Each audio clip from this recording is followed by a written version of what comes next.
I call the member for Hammond. Thank you, Madam Speaker. Thank you, everyone.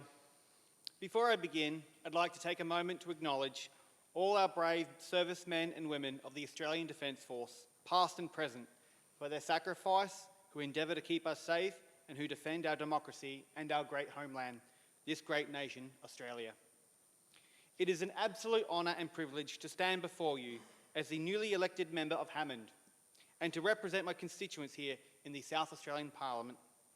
Who would have thought an average Joe, a working class man from the small town of Mannum, a ferry operator of all people, that I would be chosen to serve the people. Therefore, I am humbly and sincerely grateful to all of my family, friends, volunteers and supporters who made this possible. Without them, I wouldn't have this opportunity to be here. They and the voters of Hammond have placed their trust in me and I won't let them down. I would like to acknowledge and thank my fellow One Nation Party members, Jason Virgo, David Payton and Chantel Thomas, who are walking this journey alongside me. It is a shared commitment to serve our electorates with strong values, practical understanding and real lived experience. I also extend my sincere gratitude to Carlos Combara, Rebecca Hewitt and Corey Bernardi for their leadership, mentorship and unwavering belief in me. They saw potential in someone who began as a ferry operator, driven by a desire to bring meaningful change to our communities, and for that I am deeply thankful. I would also like to acknowledge one of the most prominent political leaders in Australia, Senator Pauline Hanson, for her bravery, her tenacity, and for the inspiration she is to so many Australians. I would also like to say thank you to the previous member of Hammond, Mr. Adrian Pedrick, who served the people of Hammond for 20 years. 20 years is no small feat, and that certainly deserves recognition. Thank you. As the baton has passed to me, I will also continue to fight and seek the best outcomes for my constituents. Beyond the political sphere, the greatest source and strength on this journey has been from my beloved wife, Erica. There's a saying that behind every great man stands a strong woman, but in my case, she doesn't stand behind me. She stands beside me and getting things done and kicking goals. Through the long nights and early mornings, the moments of doubt, she has been my constant. She has offered gentle wisdom when I needed guidance and direct, honest advice when I needed clarity. Her support has never wavered. Being married for 12 years has been one of the greatest privileges of my life. Through thick and thin, we have stood together, strong, united and committed. So, to my wife, I simply say this: thank you. Without you, I would not be the man I am today. I would also like to thank my younger brother, Benjamin, for his support and, at times, his most humorous wisdom. He and I grew up very close, and when we were younger, we certainly got into a lot of trouble. Double trouble, as my father would say. And as I entered the election race, my brother asked me, "Are you sure you want to get into politics?" I replied, "I care too much to do nothing." Life to me is like a bottle of whiskey. It's complex, full of flavours, some refined, some rough around the edges, and it doesn't always pour out the way you'd expect. And honestly, I'm a lot like one of those whiskies. A little raw, a little direct, and not pretending to be something I'm not. And always ready to come back for a second round. And like that whiskey, my story is like many Australian stories, which begins with family and sacrifice.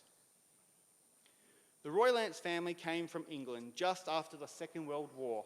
My grandfather, originally from Lincolnshire, who served in the British Armed Forces as an anti-aircraft gunner on the White Cliffs of Dover, fighting against German air raids.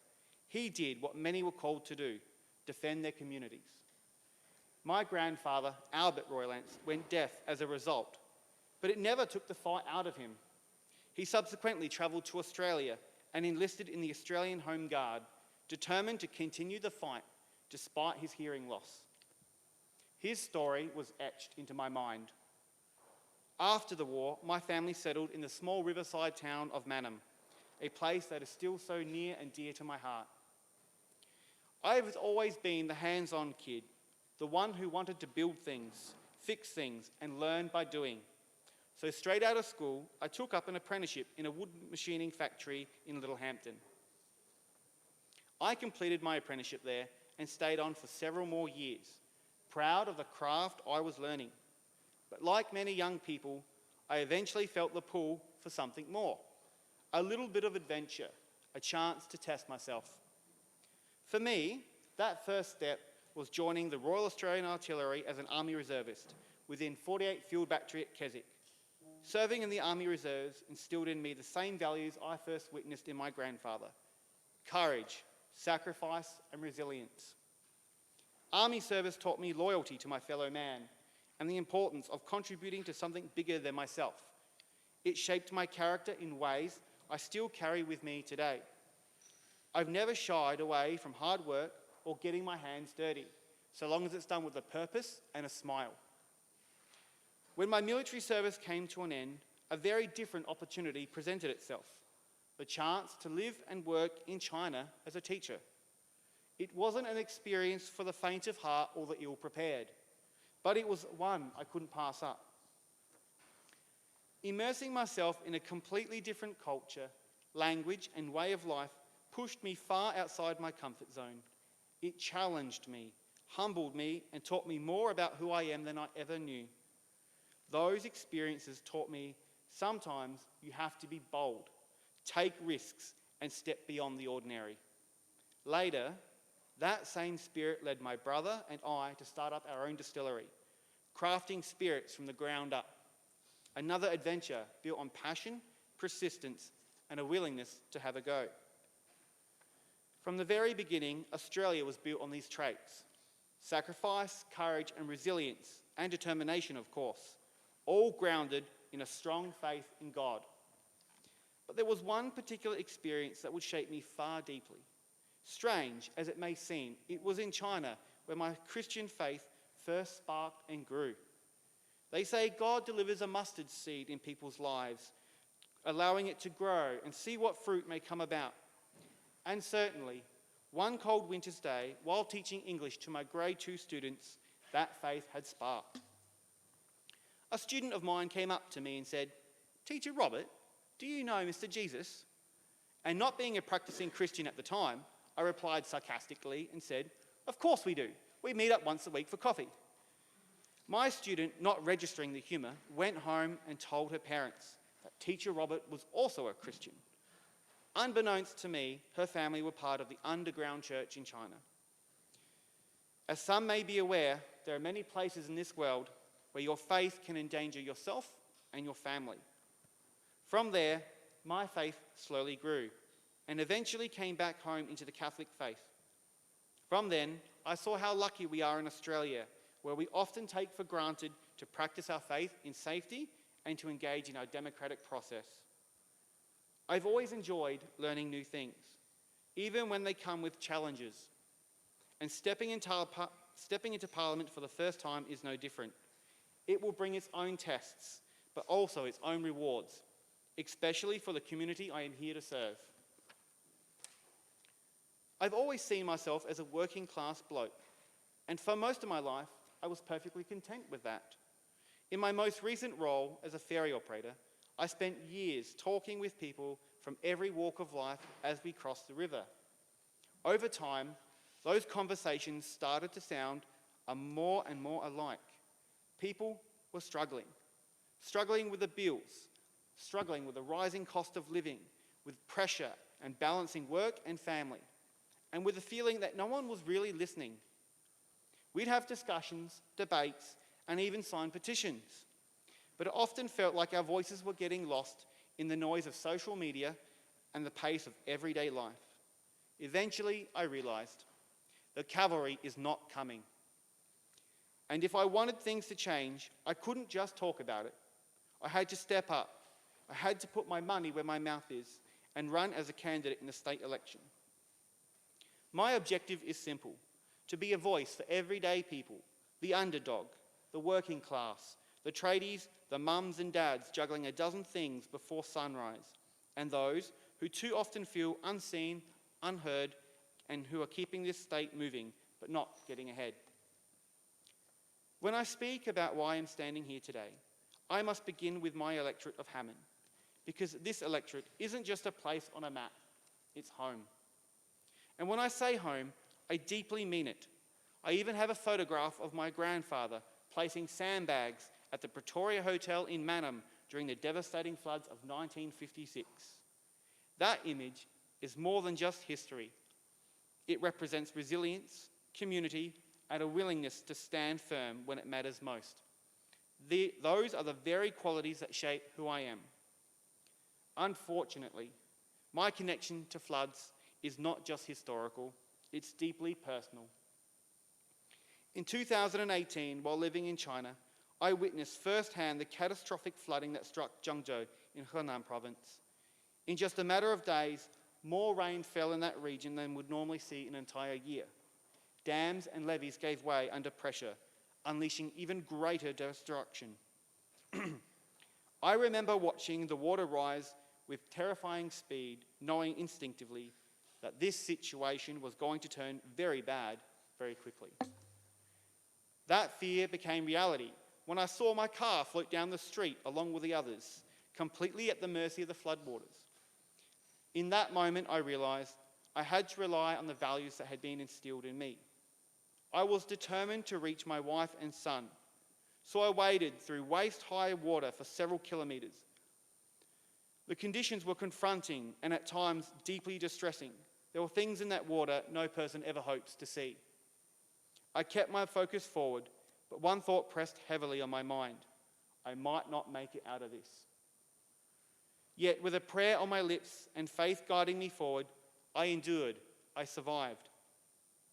That experience gave me a deeper understanding of what communities like mine face. In 2023, the waters rose again, but this time it was on home turf. While it was not the same catastrophic scale as seen in the 1956 flood, the flooding along the Murray River still hit close to home. Communities across South Australia, particularly our riverside towns, faced real, lasting devastation. Homes were threatened, livelihoods disrupted, and communities tested once again. And yet, as in 1956, and just as I experienced myself, we saw something powerful emerge. People coming together, standing shoulder to shoulder and facing adversity with strength and determination. That spirit is why I stand here today. My electorate of Hammond understands what facing adversity means. It is a region with real character. From the river communities along the Murray River to the rolling farmland and vineyards of Langhorne Creek, Hammond is built on hard work, resilience, and a deep sense of community. Murray Bridge stands at its heart, a growing regional centre that brings together families, farmers, tradies, small business owners, and new arrivals looking for opportunity. Our region is powered by industries that keep South Australia moving: agriculture, livestock, and food production, which form the backbone of our economy. Viticulture and tourism bring life and identity to our towns. And places like Monado Safari Park remind us that Hammond isn't just productive. It's unique, it's proud, and it is home to world-class attractions that draw people from across the country. But what truly defines Hammond is its diversity. We are a patchwork of more than 90 communities, large and small, old and new. And like every region, we face challenges. Cost of living pressures are hitting households hard. Access to healthcare, childcare, and transport can be very limited once you step outside the bigger towns. Our roads, services, and river communities need ongoing support. But within these challenges lie real opportunities. With growth in our towns and emerging regional centres like Murray Bridge and Strathalbyn, along with innovation in agriculture and expanding tourism, we can strengthen the industries that define us. Hammond is a proudly regional electorate that deserves a representative who understands its character, respects its people, and sees its potential. That is why I'm here. Right now, the challenges facing our communities are not abstract. They are felt around kitchen tables, the checkout, and in waiting rooms. The cost of living is a concern I hear about the most. Families are working hard, contributing to their communities. Yet many are finding it harder to get ahead as rising household expenses, fuel costs, and the essential services place real pressure on those with little room to move. For pensioners, young people starting out, and families on fixed incomes, these pressures shape everyday decisions about work, health, and well-being. Then there are our roads, because in Hammond, our roads are our lifelines. They connect people to jobs, schools, and healthcare. When infrastructure falls behind, it limits opportunity and raises safety concerns. Access to healthcare is equally critical. It should not depend on postcode, yet many who live in our communities often face longer travel times, wait lists, and fewer local options. This is especially difficult for older residents, those managing chronic conditions, and families with young children. Strong health services don't just treat illnesses, they sustain communities and support dignity. These challenges are all interconnected. Costs rise with distance. Health suffers when services are harder to access, and infrastructure gaps hold communities back. Addressing them is about fairness across our state. South Australia benefits when regional communities drive production, support exports, and help build a more resilient, balanced economy. Looking ahead, I am focused on fairness, practicality, and respect for regional voices, ensuring decisions reflect local experience and deliver long-term outcomes. My priority is supporting policies that help people in Hammond live secure, productive lives and ensuring regional South Australia remains central to our state's future. All of these experiences, both personal and in this role, I've tried to stay grounded in what matters most. When I began my journey into politics, especially during my campaign, I did it with a prayer. Lord, I am willing, send me. And now I'm here. Therefore, I thank our Lord Jesus Christ for watching over me. I know I'm here because of his will. As I move forward, I would again like to thank the voters of my electorate. To those who place their trust in me, thank you. I do not take your support lightly. And those who did not, I will work every day to earn your trust. I commit to remaining open, honest, and accountable. I am dedicated to building stronger communities, places where families can feel secure about their future and are free to focus on what matters most, raising their children, pursuing their goals, and enjoying the lives that they have worked hard to build. I look forward to serving this chamber and the people of Hammond with love, sincerity, respect, and integrity. Thank you. Viva Cristo Rey.